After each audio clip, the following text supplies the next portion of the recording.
Hello again, everybody. Welcome back. Coming off of a victory against the Minnesota Vikings in Week 13 with a 22-14 point victory.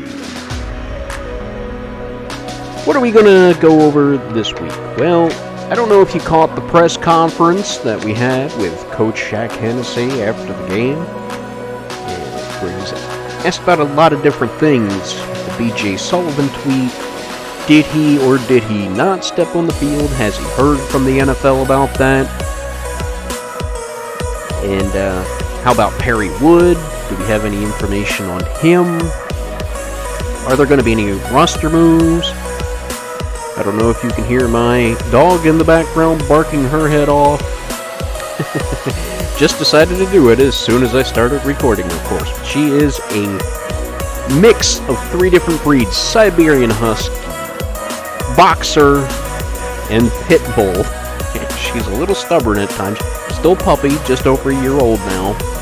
And she's great, full of love, full of energy, but also she's extremely intelligent, and sometimes she uses that intelligence to her detriment, to get into things and to just misbehave. And she knows she's doing it, too. Because she'll look right at you and get into something she's not supposed to. And just kind of be like, haha, look what I got. Pay attention to me now. Anyway, I love her. She's just a handful at times. And it sounds like she's being told no by somebody, which is one of her least favorite words. You tell her no, she'll bark. Anyway. So, yes, we beat the Minnesota Vikings. And Coach Shaq Hennessy had a press conference, and I was going to play that in this video, but I'm making an effort to try to make these a little bit shorter. So what I'm going to do, since I already made that a video that I recorded before this one, I'll just leave a link to that in the description in case you didn't catch it. And then at the end of the video, you'll get some pop-up windows, and it's going to be the recommended video. And then there'll be another window that has the recommended playlist where this whole season is playing out over the course of several videos. And then in the middle you'll have a little button that does something very nice to me, which adds you as a subscriber. I noticed that I have 4 now, and I'm pleased as punch with 4 because I just started out of nowhere and nobody knows who I am. I'm not really promoting myself. I just started doing that like 2 days ago on Twitter, and on Discord I'm also got a server there, and I'll leave links to those so you can follow me there if you like. And yeah, so let's get into what we're going to go over this episode. Well, I'm not going to go over the victory, the box score. We did that after the last game, and what I might do is break that off too and make that a separate thing, where I go over the box score in a separate video, in a recap sort of way, rather than making an hour-long video, like an hour and a half or more, when it's on game day. We're going to take a look at the standings real quick. We'll look at expiring contracts. You see I got some players ready to negotiate here. We were going to scout, train, and upgrade, but I had another technical glitch with OBS where it decides it doesn't want to record in full screen even though it's saying it is, and I don't know until after the fact. And silly me, I didn't check to make sure because I thought I already had that fixed.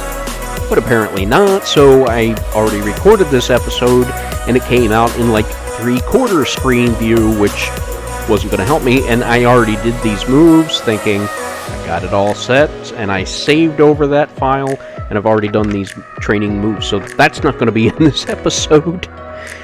But I will go over some weekly stories. That's something I haven't gone over just because the draft news isn't arriving there, but I'll show you some things that they've said about the team. Will we take a look at the next opponent? Maybe because I'm missing this other content, I can take the time to look at the other team, the Sacramento Miners, this week. There is a couple of updates. You might have already noticed we don't have an injury report, and Coach Hennessy already addressed this. Perry Wood is not injured. Thank goodness. He missed the game. He went out early, like in the first quarter. But he will return next week to play against the Miners. So great news there because this team really depends on him. BJ Sullivan has made a little bit of a story by making that tweet. He was not happy with the demotion to further down on the roster spot. Coach Hennessy approached him during the week and said, hey, you know what, you got to lead by example. Not really sure you've been doing that, and these young guys have been pushing their way up, and it's time to give them a look. And apparently they didn't see eye to eye on that. BJ tweeted that he wanted to be released if he wasn't going to get played. And you can see here we got a practice squad player signed. Well, that is because BJ Sullivan has been released. He got his wish. It's too late in the season to make a trade. Not sure what his value would have been anyway, but he got his wish. He's now on the free agent market. We'll see if anybody picks him up during the rest of this season. And the player they picked up is wide receiver Cedric Leroy, who was on the Huskies practice squad. And we'll take a look at him real quick. Not really sure what kind of impact he's going to play. He's a 65 overall rookie. He does have decent speed, decent agility, and that acceleration, I'd like that to be 92, but 90 as well. I won't say 92, that might be a little confusing. He's got 73 hands, which isn't bad. Decent catch in traffic, special short route running, medium route running, deep route running. He's more of a slot guy. And with Stackhouse probably leaving via free agency at the end of the season, maybe this is a guy that gets some looks at slot. Yeah, some decent returning stats, but let's take a look. Yeah, he's a slot type. And the team, the way, I don't really pay attention to that. That does give you extra bonus when you're developing skill points. But this may change because our offensive philosophy moving forward might change as well. I don't think probably has never played it. He's on the practice squad. He's never gotten any snaps. So not sure how we're going to have to slot him in the offense. He might just be a depth piece right now. Donnell White has moved to number 2. Parrish McCarthy stays as number 3. So we'll see if he gets on the field. If not, he might just get some experience on the bench. Let's take a look at some of the contracts, and there's some news there as well. Because BJ Sullivan was in the last year of his contract. He's 28 years old. He does have star dev, but he wasn't really producing a whole lot. That's the whole reason for the shake-up in the depth chart to begin with. And he was a 69 overall. So, yeah, it just, the writing was on the wall. So you see Christian Stackhouse, 28 years old. He's been playing a very valuable role in this team as a receiving back and as a slot receiver. But at 28 years old, normal dev, there's probably somebody younger we could give that job to. And in the draft, if they find a better receiver, maybe that guy plays the slot. Jason Harper is a 28-year-old, 72-year-old. Yeah, that'd be great if he was playing in the NFL at 72. 72 overall. And he is just depth right now, and we feel that we can find somebody in the draft or maybe in free agency, a little younger, maybe even a little better, who knows. Kent Patton has seen limited time. When Kershaw went down, he filled in admirably. But you see, yeah, he's got great speed, but the problem is the agility ratings for most of these cornerbacks, 83. Now, 94, 92, if this was 89, especially if it was 90, I'd keep him.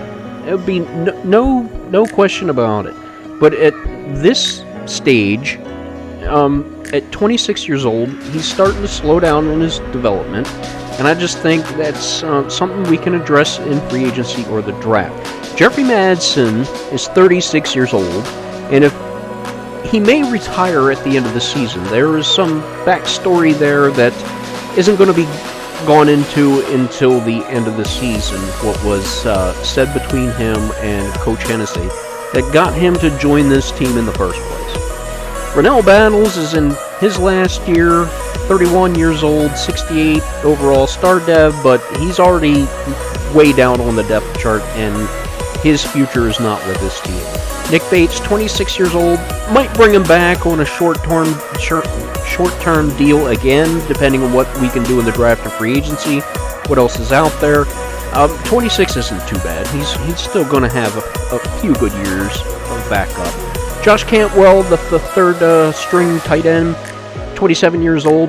That's a draft or free agent replacement there. Connor Battles, same with him. Same with Barker. James Chris is 29. They definitely need to upgrade some middle linebacker. That somebody play behind Bates. Dejon Monroe, 30 years old. Now Milton Katz you're looking at him and say, why in the world would you not bring him back? 22 years old, rookie, 70 overall. Well, the problem is he just doesn't fit this offense. Yeah, 70 overall is great. You look at some of his ratings, strength, okay, that's not too bad. He's got good run blocking and pass blocking numbers. His finesse is not so great, and he's smart. And he's got decent impact blocking. What's the problem? Well, to play guard, you have to be able to move, because you're going to be pulling. Sometimes those interior rush they'll try to play stunts on you and move around or try to get into those gaps.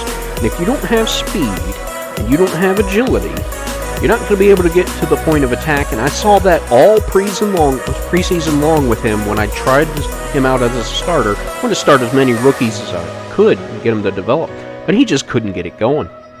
And he's not as good at either of the tackle positions. I already have starters there. And even so, this speed and agility isn't what I'd want there either. For tackle, I'd want this to be 70s. And for guards, I'd want it to be at least 75. And he's nowhere near that. Now, this could play at center, but I already have a starting center that's much better than he is. So he just doesn't fit. So what good is a 70 overall rated player if they don't produce on the field and they just don't fit your team? Well, that's why he might be gone at the end of the season. It would kind of stink. So, I said we go over some team stories. Let's take a look. Now, normally this is where you would go to see some draft information, but I'm so far in the season that nothing else is going to show up here until Combine time, which is going to be at the end of the season. So let's go to my stories and you can see some things. The pundits this week with the Miners versus the Sentinels. Yeah, I got the Vikings in the brain. They're not sure who's going to win because the Miners come in at 7-5 and the Sentinels are 8-4. And here we go with Matthew Berry. Feels like Sentinels Miners come down to the last possession, and a lot of these games have this year for this team. The Sentinels defense put on a show at home with 3 takeaways against Minnesota. They certainly did, and those 2 games where they lost, they didn't have turnovers. I believe they didn't even have one. And that's something this defense thrives on, is getting the ball from the offense and getting their offense in good field position to get some points on the board. Huge game for Dalton Triplett. He's got the Vikings on their heels. Yeah, he did starting off, and then they started making adjustments in the second half and slowed him down a bit. Should have started Dalton Triplett today, but you already know that. Yeah, I think he's talking fantasy, but he didn't get any touchdowns, so not sure how many fantasy points he would have given you. Ground and pound, Triplett was the centerpiece of the Sentinels' ground attack, finishing with 118 yards as the Vikes defense struggled to contain him. Yeah, but that 118 came on 32 carries, so the average was under 4. I believe that works out to 3.6. D-Rex havoc, yes they did. Forcing 3 turnovers, the Sentinels took advantage of the Vikings' mistakes to notch the victory at home. And it was 3 interceptions by their quarterback, Kaplan.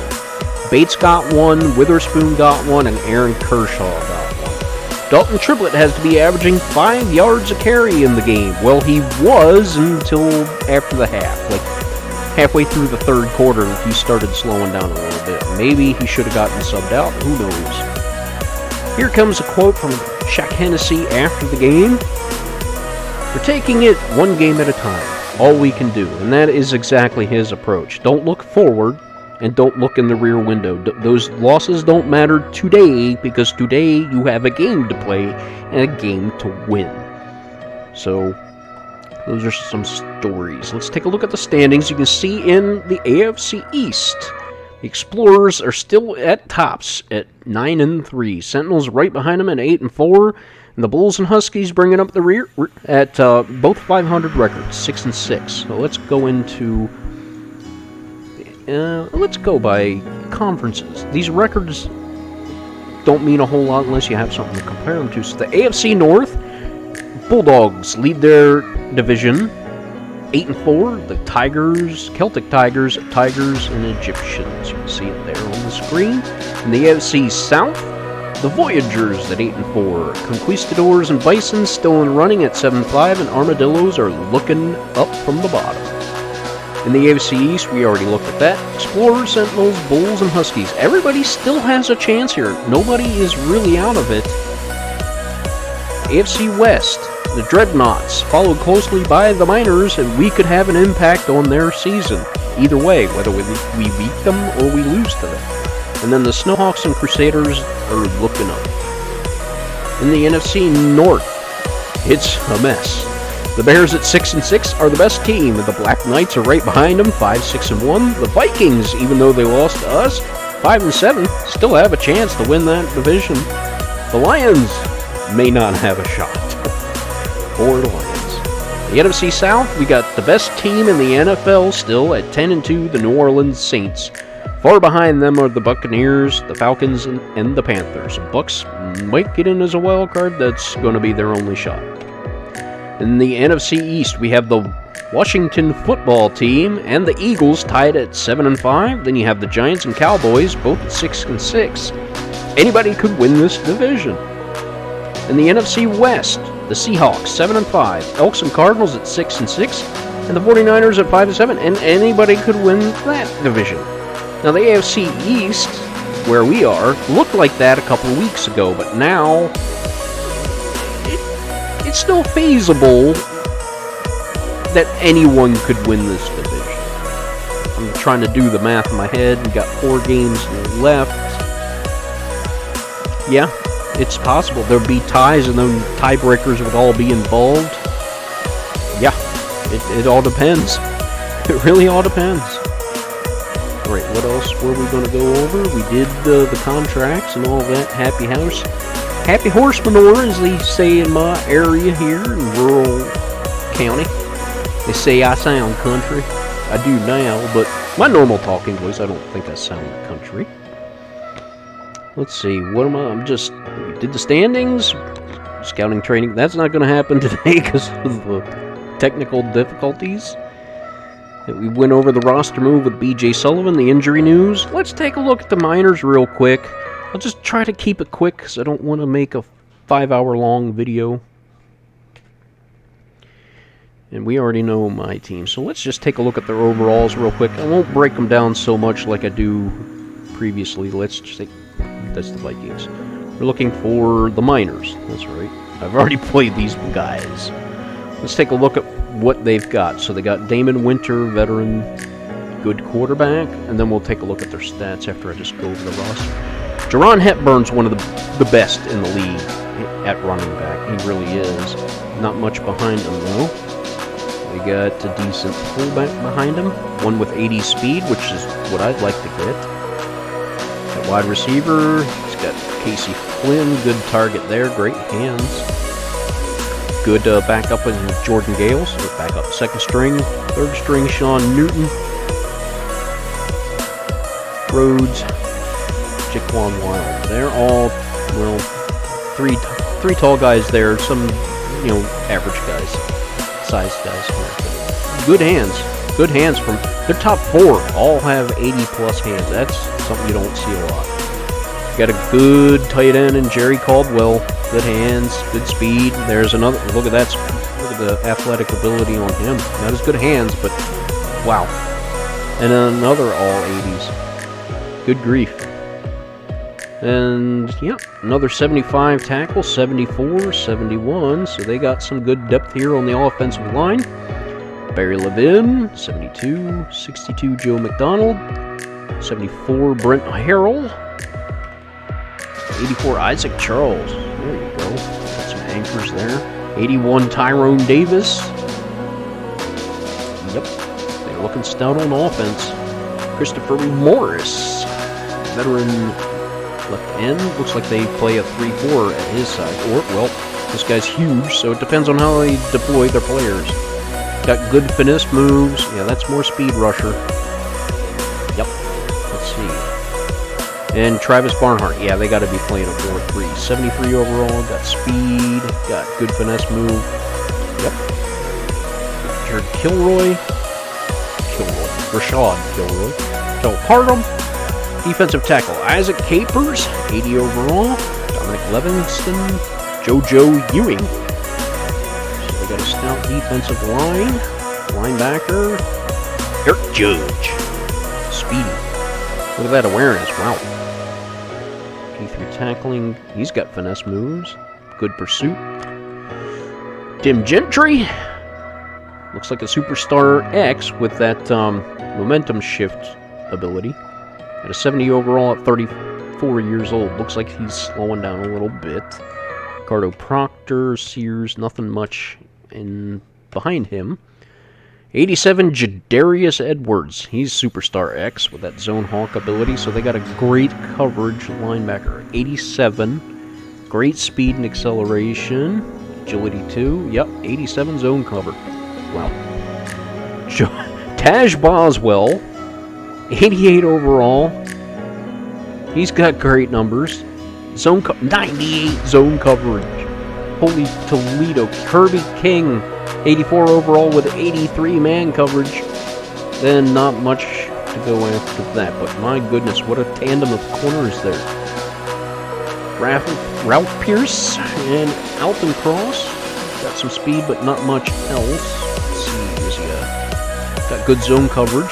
Just take a look at his tackling and power. So not a big hitter, not a great tackler. Not bad, though. Courtney Cochrane, a superstar. Strong safety. And then Darryl Ross. Not very fast, but he sticks his nose in there in the run game. 90 zone coverage.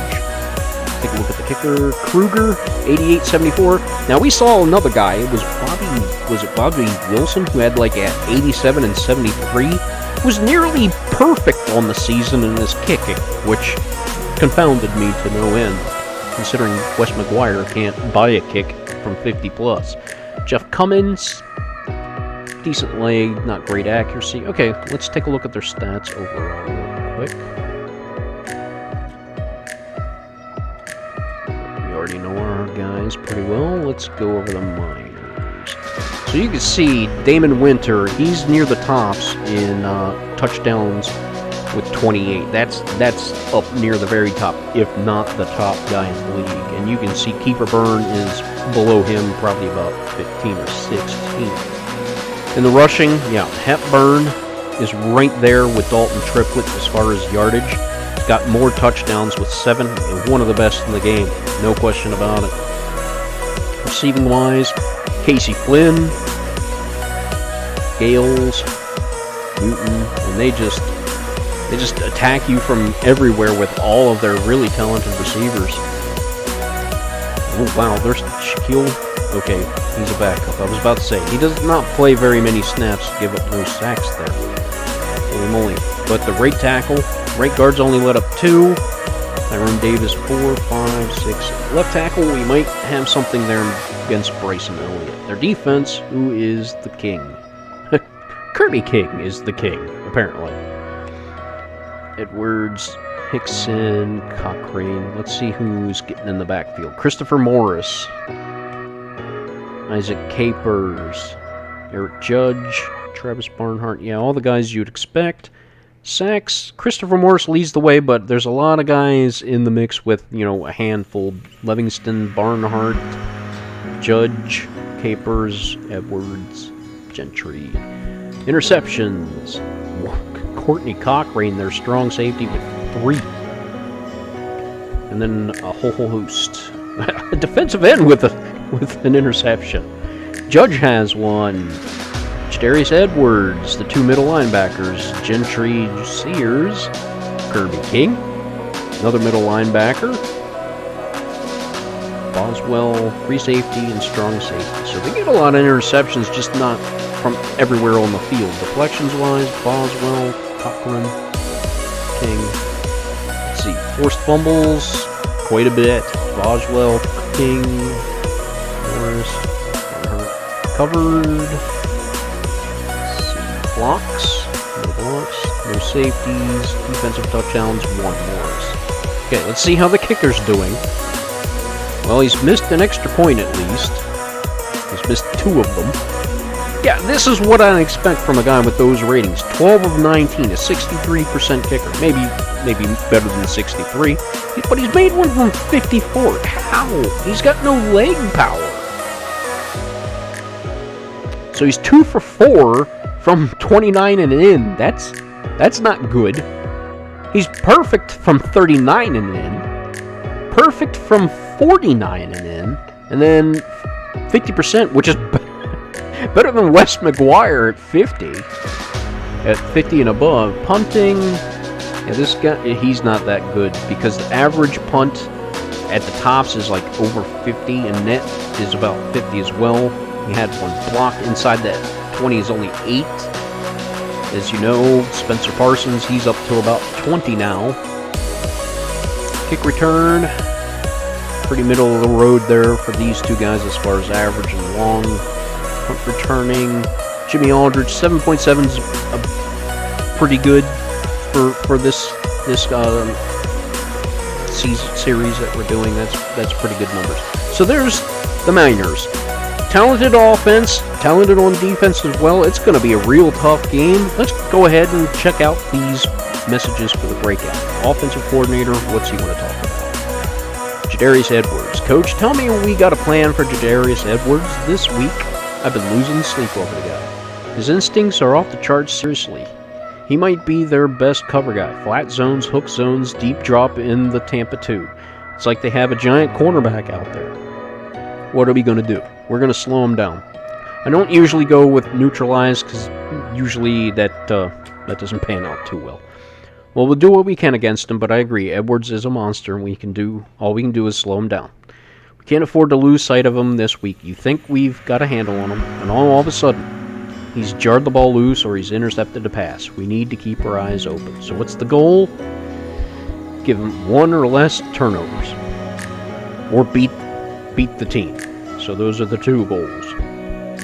How about, they want to talk about the best running back, or at least one of them in the league. Hey, Coach, what's the game plan for Jerron Hepburn? The guy is an absolute load. It's going to take 2 or 3 defenders to bring him down, especially if we give him space to build up momentum. How do you want to handle it? Slow him down. We'll manage him as well as we can. I don't think we'll be able to shut him down completely. Well, if you've seen our run defense this year, it's one of the worst in the game of football. So, no, we're probably not shutting anybody down, although we did do pretty well against the Vikings last week, but their running back situation is not very good there. But I don't think we have to. If we can just slow them down, I think we can pull out the win. Yeah, I like that approach. We don't have to stop them, we just have to contain them. Let's do it. Do it. Rubber Coat, do it. Beat the Miners or hold them to 1 or few rushing touchdowns.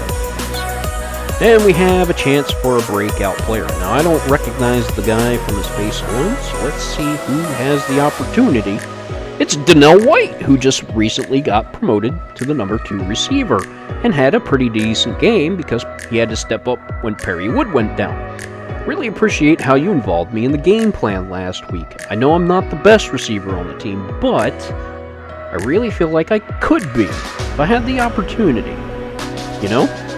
So keep looking my way this week, Coach. I feel like I'm primed for a big game against the Miners. Well, that would be huge because if he can become better than Perry Wood, wow, that would be amazing. He's young enough.